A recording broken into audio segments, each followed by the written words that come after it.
শুকনো গুঁড়ি কিংবা ভেজা গুঁড়ি দুটো গুঁড়ি দিয়েই কিন্তু এই পিঠা বানিয়ে নিতে পারবেন। এতটাই সহজ বানানো, একবার যদি এই রেসিপিটা দেখেন তাহলেই কিন্তু আপনারা পারবেন। আসসালামু আলাইকুম, আশা করি সবাই ভালো আছেন। আলহামদুলিল্লাহ আমিও ভালো আছি। আজকে বানাবো আমি খোলা জালি পিঠা। তো খোলা জালি পিঠা বানানোর জন্য এখানে নিয়েছি আমি আতপ চালের গুঁড়ো 1 কাপ মতো, দিয়েছি অল্প একটু লবণ, আর এখানে নিয়েছি কুসুম গরম পানি, যেটা হাতে সয় এমন পানি। বেশি ফোটালে কিন্তু হবে না, একদমই কুসুম গরম পানি লাগবে। আর মাস্ট বি এই পানিটা দিতেই হবে।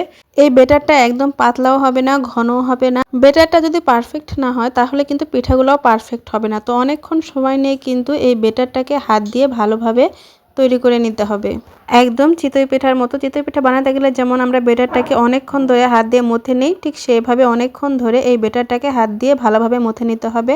তো তারপরে এর স্বাদ বাড়ানোর জন্য এখানে একটা ডিম দিয়ে দিলাম। তো ডিমটা দিয়ে চামচের সাহায্যে খুব ভালোভাবে বেটারের সাথে মিক্সড করে দিলাম। তো এখন কিন্তু বেটারটা পারফেক্ট হয়েছে কিনা সেটা চেক করার জন্য এই যে চামচের গায়ে আমি মেখে নিয়েছি। তো দেখেন এখানে কিন্তু মোটাভাবে পড়েনি, খুবই পাতলাভাবে পড়েছে, তার মানে আমার বেটারটা পারফেক্ট হয়েছে।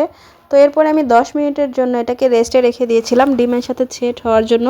তো দেখেন এই যে এইরকম পাতলাই কিন্তু হবে, বেশি পাতলাও না, একদম বেশি ঘনও না। তো তারপরে হচ্ছে এখানে আমি কড়াইটাকে গরম করে নিয়েছি আর তেল দিয়ে দিয়েছি একটা ন্যাকড়ার সাহায্যে। আর এখন আমি এখানে একটু বেটার দিয়ে দিলাম আর দুই পাশে ধরে কড়াই ধরে খুব সুন্দর করে একটা শেপ দিয়ে নিলাম। আপনারা চাইলে কিন্তু বড় ছোট যেরকম সাইজ বানাতে চান করতে পারেন। তো আমি অর্ধেক মতো করে নিয়েছি, পুরাটা বানাতে গেলে অনেকটা বড় হয়ে যাবে। আর পিঠাগুলো কিন্তু এরকমই ছিদ্রযুক্ত হবে। তো পিছনেও দেখেন অনেকগুলা জালির মতো ছিদ্র পড়েছে, উপরেও। তো পারফেক্ট পিঠা হলে কিন্তু এরকমই ছিদ্র ছিদ্র হবে। আর এই পিঠাগুলো কিন্তু কয়েক সেকেন্ড সময় লাগে বানানোর জন্য। যখন আপনি পিঠার গুলাটা চুলায় দিবেন তখনই দেখবেন যখন হয়ে আসবে কয়েক সেকেন্ড পর একাই পিঠাটা উপর থেকে উঠে আসবে, টান দিলেই কিন্তু হয়ে যাবে, কোনোভাবেই কিন্তু পুড়ে যাবে না, দুই পাশে একদম ধপধপে সাদা। আর এই পিঠাগুলো বানানোর সময় কিন্তু প্রত্যেকবারই কড়াইয়ের মধ্যে তেল ব্যবহার করতে হবে, যতবার আপনি বানাবেন ঠিক ততবারই। তো দেখেন মাশাআল্লাহ পিঠাগুলো কতটা সুন্দর হয়েছে।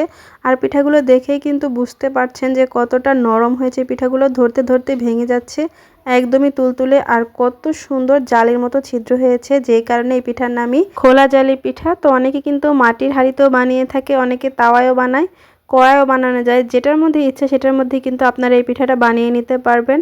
তো দেখেন কতটা নরম, দেখেই কিন্তু বুঝতে পারছেন এই পিঠাগুলো এত পরিমাণে সফট হয়। 2 দিন যদি আপনি ঘরে রেখে দেন বানিয়ে, তারপরেও কিন্তু শক্ত হবে না, এতটাই নরম এই পিঠা। তো আপনি যেই রকম করতে চাইবেন দেখেন সেই রকমই কিন্তু হয়ে যাচ্ছে।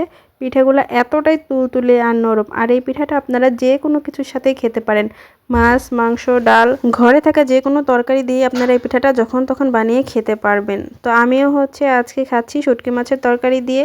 রান্নাটা কেমন লাগলো অবশ্যই কমেন্ট করে জানাবেন। আর যদি ভালো লাগে অবশ্যই লাইক, কমেন্ট, ফলো করে পাশেই থাকবেন।